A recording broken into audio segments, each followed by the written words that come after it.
you don't have to, like you say, go out and raise loads of money to have a successful business. If I gave you a magic wand and you could instantly break one habit, Probably procrastination. one sentence you would put on a billboard for the whole world to see.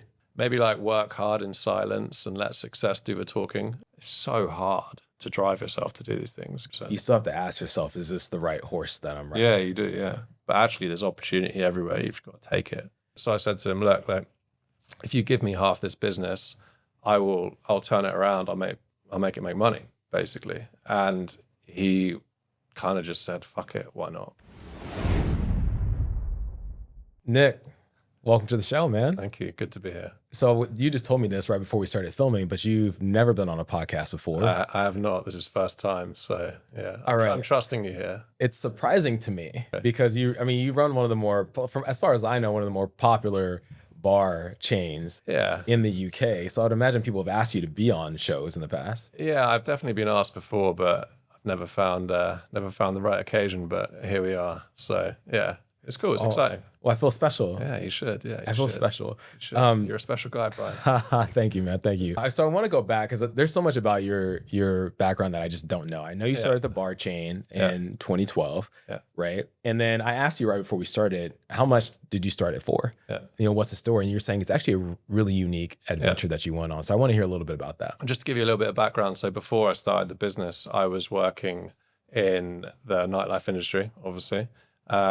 I was managing and running a nightclub that was based in the O2, which is like a big, well, now sort of public arena in the sort of southeast area of London. It was a 5,000 capacity, 24-hour license nightclub, pure nightclub, right? So very, very taxing on my general life. I was working horrible hours and kind of like had a pretty poor work-life balance. So I wasn't really loving what I was doing, but I very much enjoyed the industry. And I'd moved into an apartment above a little bar in King's Cross. And I kind of got to know the owner. It wasn't hugely successful. It was kind of like up and down, quite quiet most of the time. But the guy was really nice who was running it, a good guy. I got to know him over the few months that I'd sort of spent living there. And I'd sort of got to this place with my work where I was kind of, you know, working these awful hours, getting paid not enough for what I was doing and basically working very hard to build someone else's business. And I'd kind of got to the point where I was like, well, I feel like I could do this for myself, right? So I was kind of looking for an opportunity to do my own thing, but kind of like wasn't super serious about it. But I got to know this guy anyway, and he was clearly struggling with what he was doing. And I kind of just had a long day at work one day, came home and was like, you know what, I'm just going to go downstairs, chat to this guy, you know, whatever, shoot the shit. And yeah, I just said to him, look, like I've got all this experience in the nightlife industry. I've been doing this for a long time. Do you want some help? And he was like, okay, maybe. And so I said to him, look, like if you give me half this business, I'll turn it around. I'll make it make money, basically. And he kind of just said, fuck it, why not? He was just like, fuck it, yeah. I mean, why not? I've kind of got something here that could potentially do very well, but maybe I don't quite have the tools to be able to do it myself. So if you come along and help me out, why not? So I quit my job, I sold my car, I scraped together like $3,000-$4,000 and kind of just went for it all in. And we sort of, you know, worked on changing the concept a little bit. And after 6 or 7 months, he just kind of decided it wasn't really for him. So he left. I bought him out and carried on from there and kind of, turned it into what it is today. So is that why the bar chain's called Simmons and not Nick's? Yeah. Was it called Simmons originally? Originally, back in the 1930s, actually, it was called Simmons Dining Rooms. So it was like this really old dining room set up, and it was kind of a restaurant tea room sort of thing, right? So it was very old fashioned. And the family that owned it had it for 30 or 40 years, and then it closed down. And the guy that was running it at the time had inherited it from someone who'd bought the building maybe 2 or 3 years before. The sign outside had always read Simmons. And obviously when I got involved, I didn't really have any money. So I was like, well, I'll just keep it. You know, it just kind of worked. It was a cool old fashioned sign. It looked nice. So I was just like, you know, it kind of works. So why not? So there was a very humble beginning, right? There was no money, no capital, no business plan, no anything. It was just kind of like an opportunity that presented itself, and I was just like, fuck it, I'm just going to do it. And went for it. Yeah. So it's interesting. Just opportunity and hustle. Yeah. And 100%. You know what I love about this is that entrepreneurship can sometimes feel like I have to start something from the scratch. Yeah. Come up with the idea, build it from scratch. But the reality is some people just buy a business that's struggling and then they figure it out from there. Yeah, 100%. Or they make one successful business and they buy another. Yeah.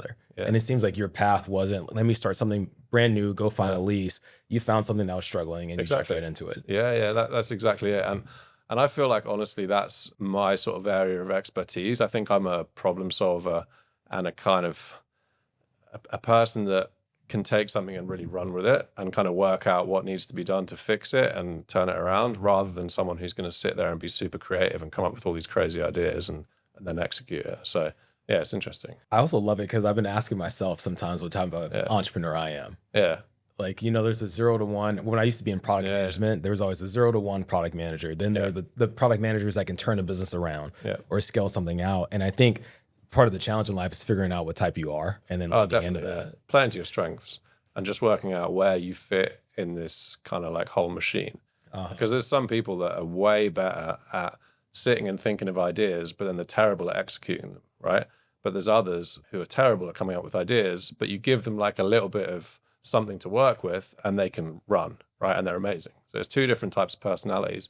And I definitely think that I am the latter. I think I'm like a creative guy, but like I'm not super creative when it comes to thinking of like new and interesting ideas. I like sort of having a bit of a starting point and then working. So now I want to give some people some background on Simmons because I went for the first time. I went to London and you let me stay at your house, which was amazing. So we're friends. Of course.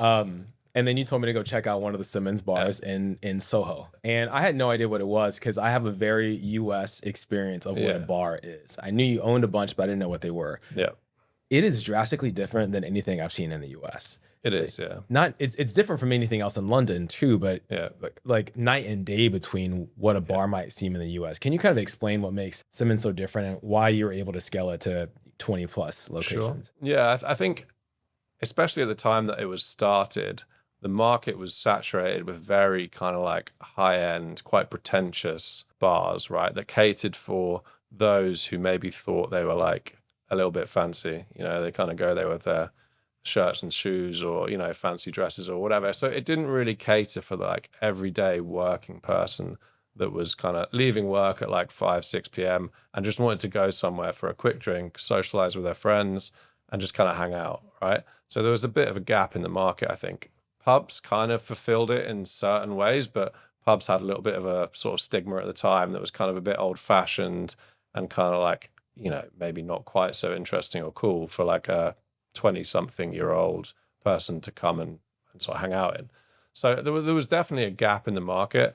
And I just feel like I'd learned quite a lot about student nightlife, certain jobs that I'd worked before starting the business. And I kind of saw that they catered for a market that was young, was up for like some fun, but also was quite price conscious. And so I sort of thought to myself, well, London, being London, is incredibly expensive, right? And there is a certain population of young people who are here who can't afford to go to these fancy spots, right? They can't really afford to be spending, you know, at the time, maybe 10, 12 pounds on a cocktail, right? They just can't. So there's a huge subset of the market that really isn't catered for here. So I was like, I want to try and create something that was accessible, fun, interesting, served cocktails and kind of like had this whole vibe that was being catered for by all these fancy places, but didn't require you to be like dressed up, or you could just kind of come in and hang out and just feel comfortable, a bit like kind of going to someone's house, right?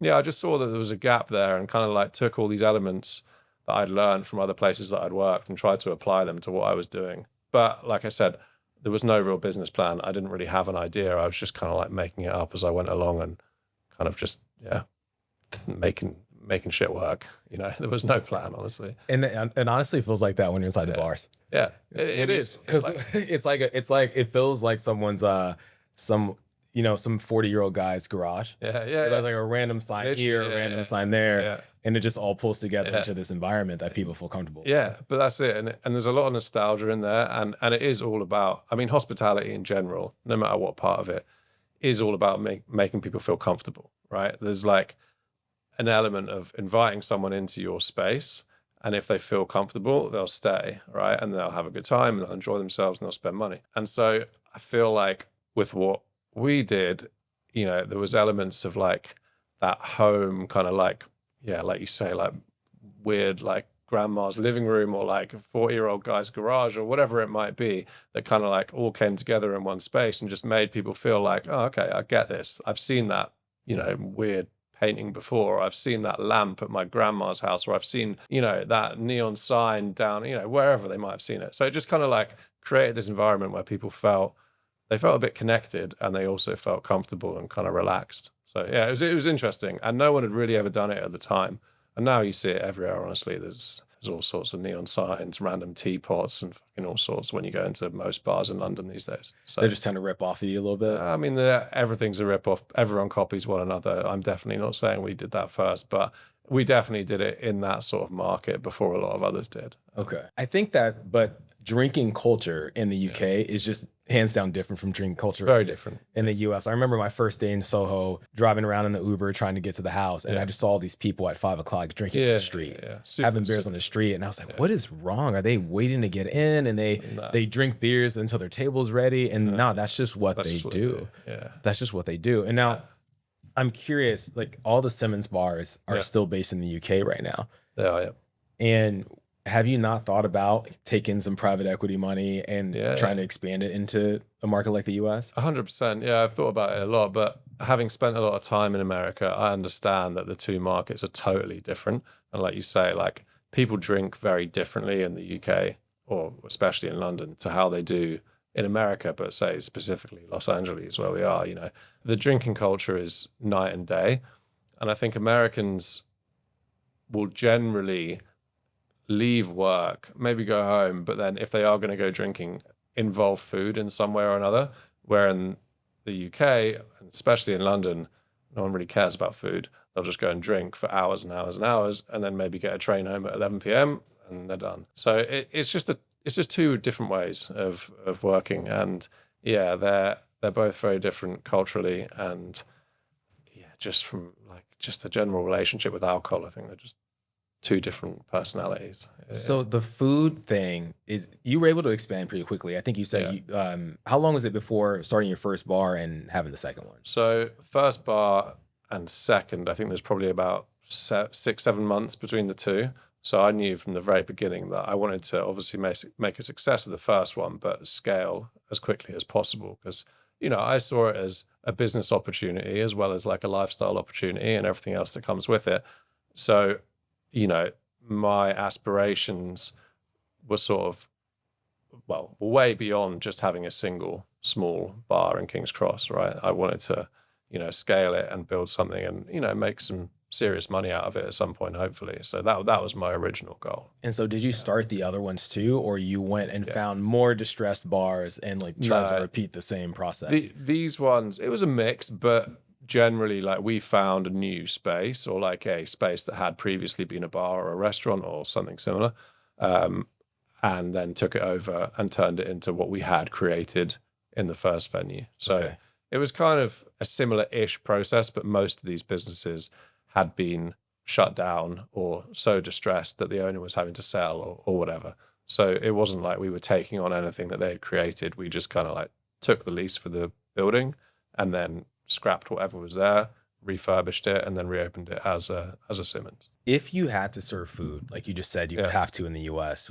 how much would that have slowed you down by? A considerable amount. I think, honestly, I probably wouldn't have been able to do it given the experience I had. Food is a totally different world. And I think that it adds a layer of complexity to hospitality that I just hadn't experienced myself. I could have worked it out, I'm sure, but it definitely would have hindered what I was doing. It is complicated. It's very expensive. There's a lot of rules and regulations around food, obviously. And ultimately, food is a market that's very fickle. It's very, very susceptible to trends. And it's just hard work, right? You have to have chefs, kitchens. There's a lot of investment that you need to make into the kitchen itself. You have to have the space for the kitchen. There's just a lot. You have to have servers that are going to take food back and forth. And there's a lot that goes into it that I just kind of, A, didn't have the space for, B didn't have the money for and C didn't have the experience to really sort of nail. But in hindsight, would it have changed much? I don't know. It's hard to say. I don't think it would have allowed us to scale at the speed that we did. I would say that. It's so hard for me to believe that why I believe you that food makes that much of a difference, but that you can't take your concept and do it in the US and that not having food there would make that much of a difference. It's possible. I think in certain cities, I think maybe you'd get away with it. So somewhere like New York, I think because there's that sort of really like compact office-based culture, you may be able to sustain a business purely on alcohol-led sales. But I just feel somewhere like Los Angeles, there are definitely places that do it, but they're few and far between. But most places, even if they are drinks-led, have a element of food involved, right? And it feels like that's just kind of culturally what people do. They go to happy hours, they eat, they drink, maybe go home, and then they'll go out again at 11 p.m. and, you know, party until 2 a.m. and then they'll go home again. So it's just, I just think something that kind of fits within the drinking culture here. And it just doesn't in the UK to the same extent. Yeah. I wonder if it's also the compact nature of London, right? If I was at a Simmons and I wanted to eat, I could walk outside, go 2 doors down, and there's something that'll feed me. Very likely, But in the US, right, that might be like a 10-minute Uber to go get somewhere else. 100%. And I think that's why maybe in New York you might be able to kind of get away with it because it is compact and everything's close. And you could just walk outside and go and get some food and come back and drink, you know. But yeah, I think that's definitely a valid point. All right, I'm going to talk about one of the biggest reasons I wanted to have you on the show. Yeah. And one of the subjects I wanted to discuss was that there's this narrative right now that that the younger generation does not drink as much as the older generation does. Yeah. And I've seen some data around it, but I really wanted to talk to someone who's in the industry, right? So the narrative is clear that Gen Z simply does not drink as much as millennials did or as much as Gen X before that. Yeah. Is there truth to that, or is that just like a news cycle that's happening right now? I think it's hard to say exactly. I think there's definitely an element of truth to it, right? I think people are a lot more conscious about their health and their well-being these days, and there's a narrative that's been spun that alcohol is obviously not good for you. That's undeniable. So I think that there is part of it which is just generational changes, that people have kind of like come to the realization that going out every night of the week, drinking, getting super fucked up is not good for you, right? So I think that's inevitable and I think that's undeniable. But I think there's a big part of it at the minute which is really driven by the economy, especially in London and the UK. So US seems to be slightly more resilient to these sorts of things, but the economy in the UK right now is bad. And living in London, especially for young professionals, is really, really difficult.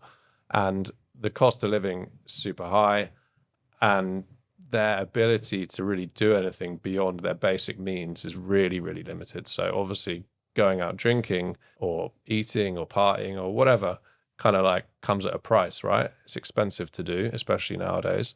And if you don't have any disposable income because you've spent it all on your rent or you've spent it all on your just travel or whatever it might be, you just physically can't afford to do it.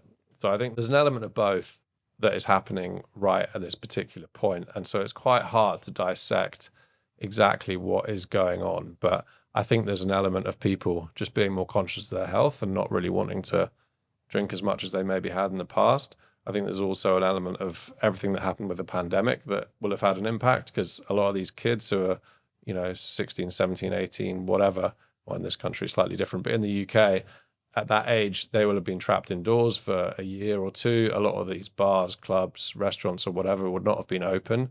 So the habits that they would have built during those times when they were coming of age to drink hadn't been formed, and they'd been doing other things instead. Maybe they were going running, or they were going like whatever it might have been that kind of like didn't involve drinking, they were doing. So now that, everything's back open, they just haven't got this sort of thing in their mind where they're like, oh, I'm going to go drinking every night of the week. But I think the main part, especially in London, that is really affecting the industry is the economy. It's really tough. It's so expensive to live there, honestly. Salaries are super low, costs are super high. So you've just got this real lack of disposable income for all these people that want to go out drinking. They just physically can't afford it. I've heard this about the UK and I haven't been able to confirm it, right? Yeah. But when I've been to the UK, I've been to London. Yeah. And London feels like a wealthy, bustling city. Yeah. But I've heard that if you take a train for, 10 minutes outside of London, Yeah. it drastically changes. It does hugely, yeah. Massively. It's a different world. There are some big cities in the UK outside of London that are, thriving, but it's a different world. And London especially is just extremely expensive. And salaries in the UK and in London just don't match up to where they should. And I think that's what the US does slightly better than us. They seem to really prioritize salaries being in the right place. It's obviously a country based on capitalism and business and, success of all of that working. And the UK is to a certain extent, but it just doesn't feel like it's quite right. You got people living in London on a, super low, minimum wage salary, expected to afford really expensive rent, really expensive travel costs, and really expensive food. Yeah. They just can't do it. Yeah. They live in house shares with 3, 4, 5, 6 people, in zones 4 or 5, which is an hour or 2 away from central London, and they're expected to be able to kind of like live. And it just doesn't work. It's a bit of a broken system, I think, at the minute, sadly, but it's kind of a knock-on effect of everything that's been happening over the last 4 or 5 years. The costs of everything's gone up. Businesses have been forced to put all their prices up. So inevitably everything that people would be doing on a day-to-day basis has become very expensive. I would say it's happening here too. Like I remember going to Vegas. It was like spring break when I was in college years ago. I won't name the year, but it was a while ago. Yeah. And I remember we went to the bar in Vegas and we got vodka sodas and they were like $18. Yeah. And we were tripping out because there were 3 of us and that was all of our drinking money. Yeah. But now I can go to the bar down the street here in Los Angeles and a vodka soda will be like $16 or $17. Yeah. And me realizing that, whoa, like the bar down the street is now at Vegas prices. Yeah. And so if I was 22 years old on an accountant salary, I probably wouldn't be spending $20 on a drink. You wouldn't be able to. You just can't.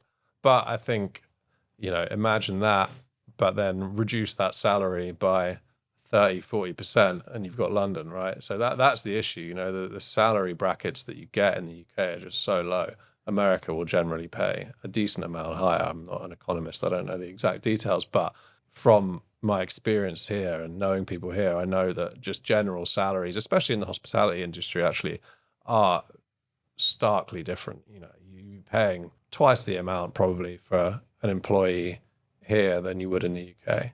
So it's tough. It's really tough for these people. Is Gen Z still going out? Do you see them at Simmons? And I don't actually know how much time you spend in your own bars. You're running the business. A lot, yeah. So they're going out. They're just not buying drinks. They're going out.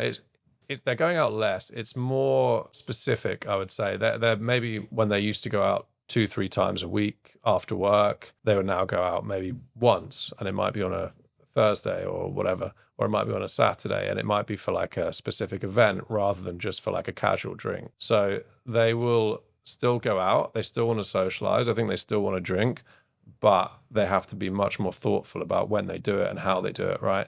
If you've got, I don't know, £50 to spend a week on something fun or something social, you're going to be a lot more specific about what you do, and you're going to make that choice with a lot more thought than you maybe would have when you had, £150 or £200 spare a week to spend on going out doing fun stuff, right? You need to be very specific about it. So they are still going out, they are still wanting to do stuff, but they're just being a lot more thoughtful about what they're doing and how they spend their money. All right. I have one more question on that. Now, this is what I haven't heard, right? Yeah. But in America, like there's dispensaries, in California at least, there's dispensaries all over the place. And someone's buying all this weed, weed derivative products. And so I am curious, like, do you think Gen Z, they just don't have the same bad habits and they're just that much healthier than the millennials were? Or do you think that money transfers somewhere else where they're eating gummies and things like that and then going out? There's an element of both. I would say, obviously, in the UK, weed is not legal. So there's no dispensaries. There's no like avenues to get any of this stuff legally. Are people spending all their money on buying weed from some random person on the street? Probably not. I think people are they just don't have money. So they're spending it on nothing. They just don't have it. They don't have it to spend on anything. And that's why I think a lot of the time they're spending a lot more time indoors. They're watching Netflix. They're sitting on, TikTok, Instagram, whatever, just something that can entertain them and give them a bit of like a buzz, but isn't going to cost them anything, or if they really want to drink or they want to go out, a lot of the time they'll be going to a grocery store, buying, whatever, some beers or some seltzers or whatever they want, sit at home drinking and then go out. So they've saved themselves, X amount of money buying beers from a bar or whatever. So, two different things. Is the money going somewhere else? I don't really think so. Maybe on like certain elements of their life that they want to maintain, like their Netflix subscription or Spotify or whatever. But I don't think they're going on like another, maybe vapes actually, because people love vaping. People love vaping. Do you vape? I do not vape. I'm not a vapor. I will never vape. I've tried and it burns like crazy. Yeah, it's not good. It's not good. There's nothing good about vaping. But, I don't think they're necessarily kind of like spending their money on anything else that's going to like get them high or get them buzzed. I just think that they just don't have the money to spend, unfortunately. Maybe in the US it's different, but in the UK I don't think so. I also just wonder, I don't know if you're going to you probably won't have this answer, but take someone who spent their formative years in COVID, right? Came out, maybe they went to college, maybe they didn't. Missing these socializing years, going out, meeting people of the same gender, of the opposite gender. What's going to happen in 10 years time? These people that just like miss this entire emotional capacity wave. It's really interesting. Years. Yeah. And that's, a big thing about bars and nightclubs, restaurants, hospitality of any sort, right? It's very advantageous if you can go there with like a certain set of social skills, right? You want to go and talk to people, probably you want to socialize.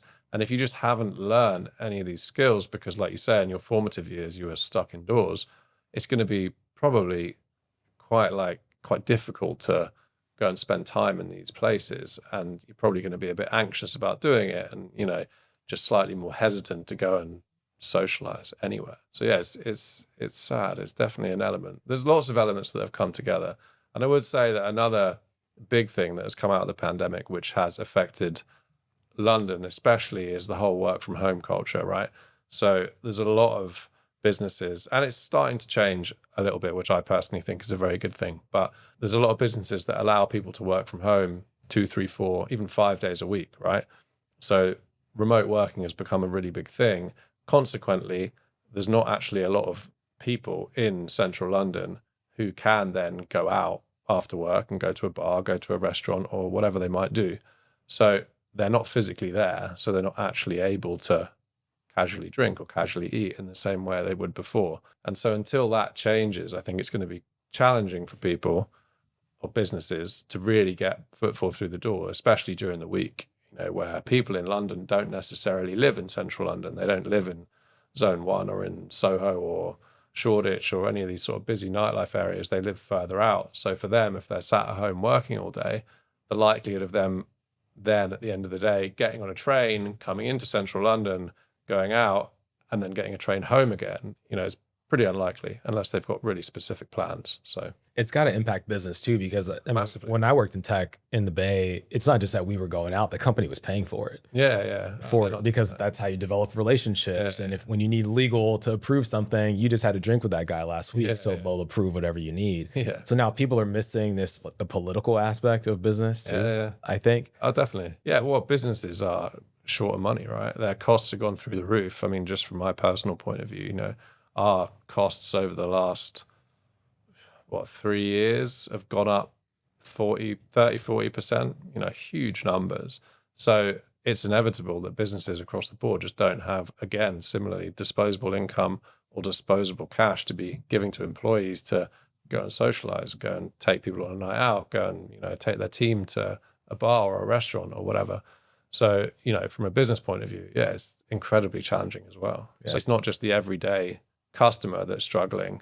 Businesses and customers are both struggling, and that's sort of creating this, extremely difficult environment for success in any form. So given all that, how do you see you started this, what was this, 12 years ago? Yeah. Right?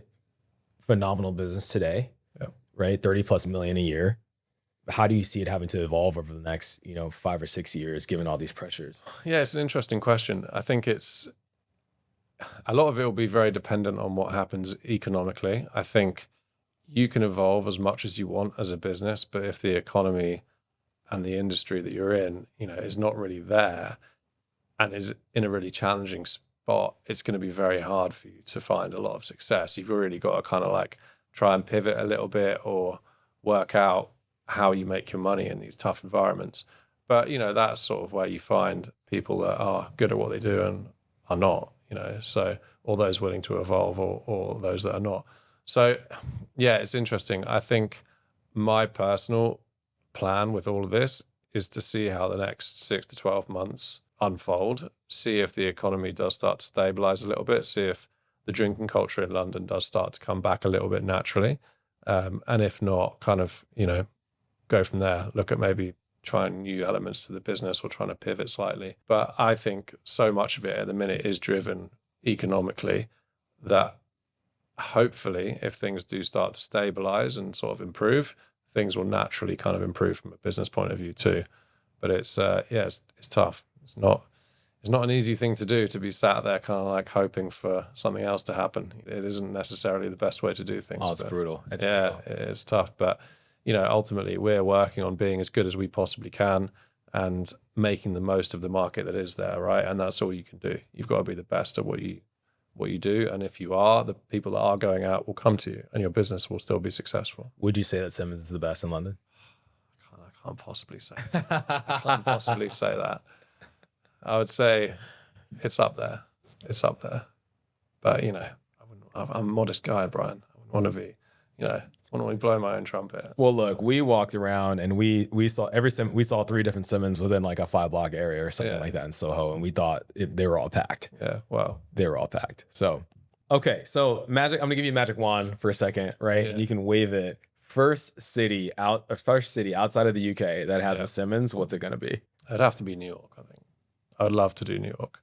It's just got such a buzz. It's like London, but kind of on steroids and just got so much energy. And I feel like I would really love to do that. That'd be a challenge that I'd love to take on. That's what I would guess. Yeah. I would guess there, Paris. Yeah, Paris could be interesting. I feel like the drinking culture in New York and the whole setup of Manhattan could really work. It's very similar to London. It's got a lot of similarities, kind of like, and actually a few English brands have gone over there and done very well. So I think it'd be an interesting next step for us if we were going to go international. Yeah, there's something I've seen in the US recently where there's Prets, like the Pret. The Pret. Is it Pret a Manger or Pret a Manger? Yeah, Pret a Manger. Yeah, they're a good example. They've really sort of like gone in pretty hard on the US rollout. And I think doing quite well. They seem to be, well, in New York especially, everywhere. So yeah, they're a good example. Joe and the Juice have started doing it as well. Not an English brand, but they are very well established in the UK. They've come to the US, seem to be doing pretty well. And a lot of these businesses have gone to New York as their starting point. So yeah, I think it's a natural place for us to go. Now, look, if I want Simmons to work in the US because I had a phenomenal experience there. I think you run a phenomenal business. I appreciate it. But if it doesn't, there is one element of it that I do think should come over. Okay. One thing that really shocked me was the Jaeger girls. Okay, yeah. And maybe they're not always women. So I should say Jaeger people. Jaeger people. Yeah. Okay. Can you explain what the Jaeger girls' job is? The Jaeger people's job. Jaeger people. Yeah. Can you explain what the Jaeger people's job is? They just go around selling shots of Jägermeister on a tray. It's pretty simple. You sat at your table and you want a shot, there's one right there for you. I've never seen it in the US. I don't know if it exists here. I've never seen it either. But maybe it could be a thing. Jaeger's disgusting. I don't know why. But why people like Jaeger bombs, right? It's not just shots of Jaeger. Sorry, it's Jaeger bombs. So it's energy drink, Red Bull or whatever, with a shot of Jägermeister, and it's just a classic. It's kind of a student drink, but a classic drink in the UK that you can have at intervals during the night pretty regularly. Doesn't get you too fucked up. Gives you a bit of energy. Tastes questionable, but people seem to like it. And it kind of works. And it's just been a big thing there. And I don't know if they've really taken off so much in the US. Are they a big thing for like students here? I have no idea. I haven't been a student in a long time, right? Oh, yeah, of course. But what I did like about it was it kind of felt like being at a wedding when someone walks with a tray of champagne. Yeah. Now I don't have to go to the bar. I don't have to wait in line. I don't have to tip the guy. And so if you're in a club like you're in a bar like yours and I'm talking to someone or I'm on the dance floor, I don't want to leave this environment. The Jaeger Angels show up. It's convenient. Yeah. It is. And that's kind of the point in it. It just sort of stops people having to get out of their little social environment that they're in at a table or wherever it might be on the dance floor, and it brings a drink to them. And we've tried to start doing that with more than just Jägermeister, which is kind of like doing a bit more table service and kind of like allowing people to stay in their little zone and bring the drinks to them rather than them having to come to the bar. Because it's one thing that is challenging, right?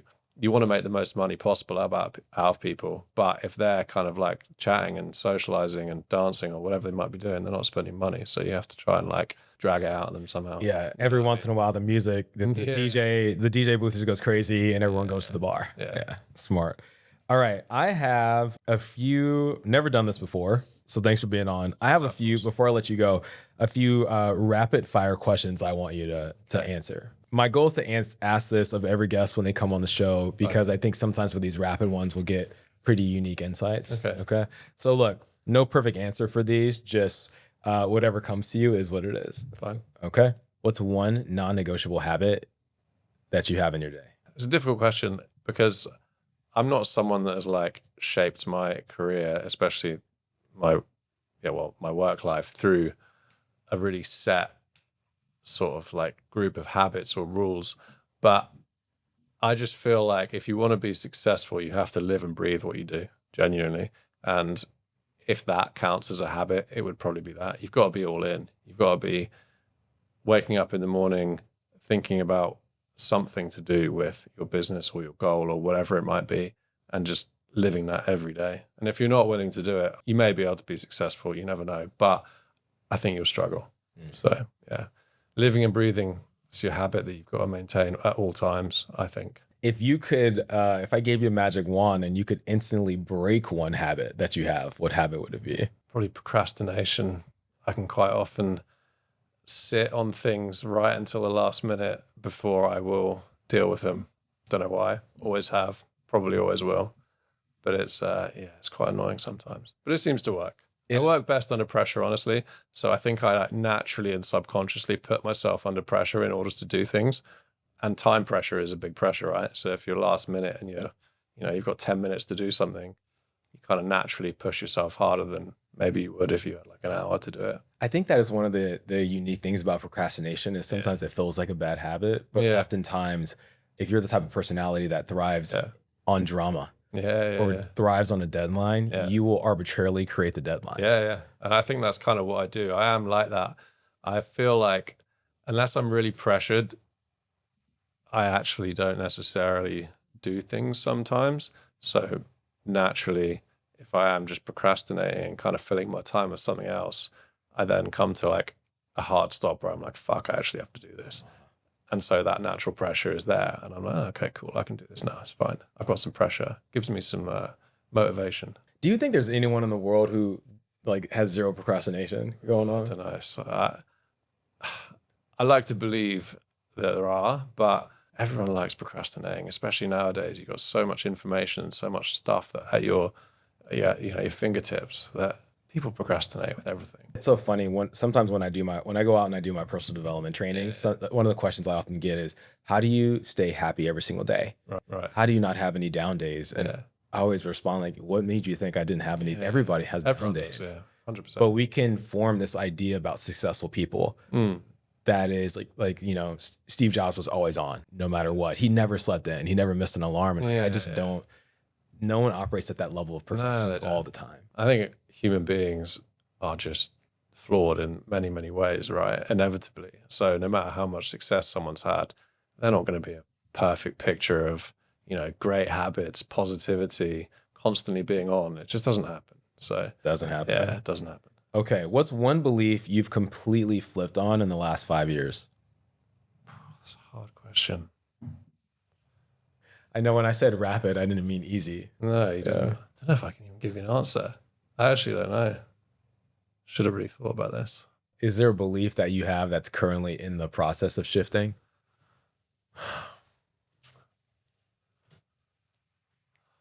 You're asking me tough questions, Brian. I actually don't know. Honestly, I don't know if I can answer it. I don't have loads of beliefs that I've had. I just think that when I wrote this question, I thought it might be things like things we thought were toys that turned out to be more serious than they were. Like so many people have changed their mind on crypto. I think that's because they've got paid to change their mind on crypto. In America, they shifted their mind on sports betting. I have weird thoughts about that, but they shifted their mind on sports betting, legalizing sports betting. I would say maybe actually, like I used to, and I still am, I'm very open to risk. my tolerance for risk was super high, right? I was just willing to take calculated risks at any point. But I think growing and going through lots of different cycles of the business and kind of like seeing lots of different sides of particular points in the business world, you kind of realize that risk is great and it is an inherent part of what you do every day, but you kind of need to be pretty measured when it comes to certain elements of risk in your business. And I think that keeping very tight control over your business and your destiny is super, super important.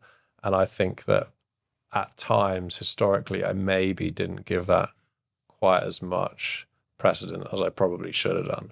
So maybe that it's not really a belief, but I just think the belief that you have to keep control of your destiny and your assets is super important. And I've learned that along the way. Not to any real failing, but I've definitely realized that more than anything recently. It's a great answer. Yeah. Great answer. All right, 2 more. Hard question. These will be quicker, I think. There you go. All right, 1 sentence you would put on a billboard for the whole world to see. Maybe like work hard in silence and let success do the talking. It's a really cheesy line, but I heard it a long, long, long time ago. And I actually genuinely really buy into it. I think it's very cool to be able to work hard without telling anyone what you're doing and then let your success show. And I think it's a pretty cool thing to do, because I think a lot of people, they will speak before they do things in order to get a certain level of gratification from someone before they actually have to put in the work to get that success, if you know what I mean, right? So if I came to you and said, hey, Brian, I'm doing this like crazy business, it's going to do $50 billion a year, and you'd be like, oh, wow, that's amazing. I would have got like a certain level of gratification for telling you that, right? Because I would have got you being like, oh, that's cool, that's really interesting. And that would have kind of like given me that little buzz. Whereas, and then that consequently sort of doesn't really give me that motivation to actually do it, because I've already had a little bit of gratification from you.